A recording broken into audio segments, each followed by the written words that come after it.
بسم اللہ الرحمن الرحیم والصلاة والسلام علی رسول اللہ وعلی آلہ وصحبہ اجمعین۔ معزز ناظرین و سامعین کرام، السلام علیکم ورحمۃ اللہ وبرکاتہ۔ آج ہم قطب وقت سیدنا ابو القاسم گرگانی یا کرکانی کے حوالے سے مختصر ان کے احوال اور آپ کے مزار مبارک کے حوالے سے مختصر معلومات آپ کو فراہم کریں گے۔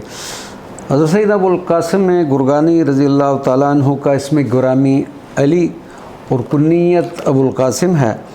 آپ اپنی کنیت سے ہی مشہور ہوئے۔ کرکان گاؤں کے رہنے والے تھے جو شہر طوس کے نواح میں واقع ہے۔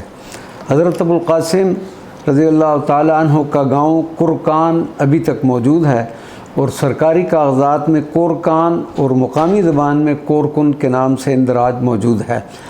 رجال تصوف اور کتابوں میں غلطی سے آپ کی کنیت گرگانی تحریر ہوئی ہے، جبکہ حضرت ابو القاسم کی صحیح نسبت کورکانی ہے اور یہی نسبت آپ کی لوہے مزار پر بھی کندہ ہے۔ حضرت سیدنا ابو القاسم کرکانی کا سلسلہ طریقت دو طرف سے ہے۔ ایک طرف سے 3 واسطوں سے حضرت جنید بغدادی رضی اللہ تعالیٰ عنہ سے جا ملتا ہے اور ایک طرف سے حضرت ابو رود باری جو سید الطائفہ حضرت جنید بغدادی کے مرید تھے۔ آپ رضی اللہ تعالیٰ عنہ نے ابتدائی حال میں بہت سفر اختیار فرمائے اور اس زمانے میں آپ تمام اہل اللہ کے قلوب کے لیے مقناطیس کی حیثیت رکھتے تھے۔ مریدین کے احوال و مقامات کے کشف میں آپ بے نظیر تھے اور آپ کے مرید علم و عرفان میں دنیا کی زینت تھے۔ حضور داتا گنج بخش علی اجویری رضی اللہ تعالیٰ عنہ فرماتے ہیں کہ ایک دفعہ مجھے ایک مشکل پیش آئی تو میں نے حضرت شیخ ابو القاسم کرکانی کی زیارت کا ارادہ کیا۔ جب میں ان کی خدمت میں پہنچا تو آپ مسجد میں بیٹھے ایک ستون کے ساتھ میری اس مشکل کا حل بیان فرما رہے تھے۔ چنانچہ مجھے سوال کیے بغیر اپنی مشکل کا حل معلوم ہو گیا۔ تاہم میں نے عرض کیا کہ اے شیخ، آپ ستون کے ساتھ یہ بات کیوں کر رہے تھے؟ آپ نے فرمایا، بیٹا، کہ حق تعالیٰ کے حکم سے اس ستون نے وہی سوال کیا کہ جس کا جواب میں نے دے دیا ہے۔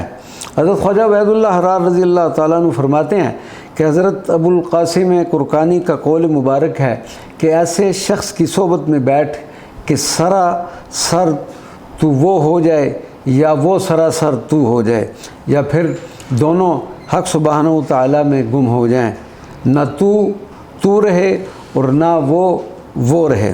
حضرت ابو القاسم کرکانی رضی اللہ تعالیٰ عنہ کا سال وصال 450 ہجری ہے اور آپ کی زیارت گاہ ایران کے شہر تربت حیدریہ جو مشہد مقدس سے 150 کلومیٹر کے فاصلے پر موجود ہے، پہاڑ کی ایک چھوٹی سی چوٹی پر واقع ہے۔ مرکزی دروازے پر ایک جعلی حروف میں بورڈ تحریر ہے جس پر لکھا ہوا ہے مزار حضرت ابو القاسم گرگانی۔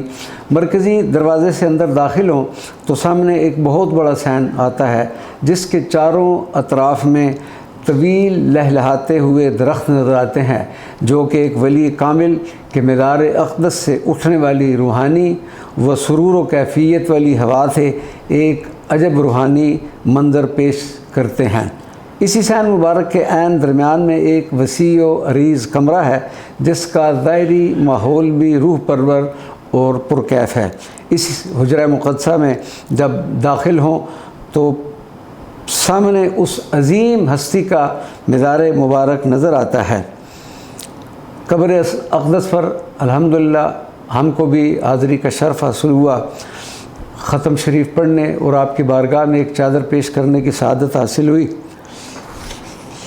حضرت سیدنا ابو الحسن کرکانی رضی اللہ تعالیٰ عنہ کی بارگاہ میں حاضری کی سعادت کے بعد آپ سے اجازت کے طلبگار ہوئے اور قدم بوسی کرتے ہوئے باہر آگے اور پھر گاڑی میں سوار ہو کر حضرت شیخ ابو سعید ابو الخیر رضی اللہ تعالیٰ عنہ کی بارگاہ میں حاضری کے لیے مہنہ کی طرف روانہ ہوئے اور انشاءاللہ اگلے ویڈیو کلپ میں حضرت شیخ ابو سعید ابو الخیر کے حوالے سے کچھ معروضات پیش کریں گے۔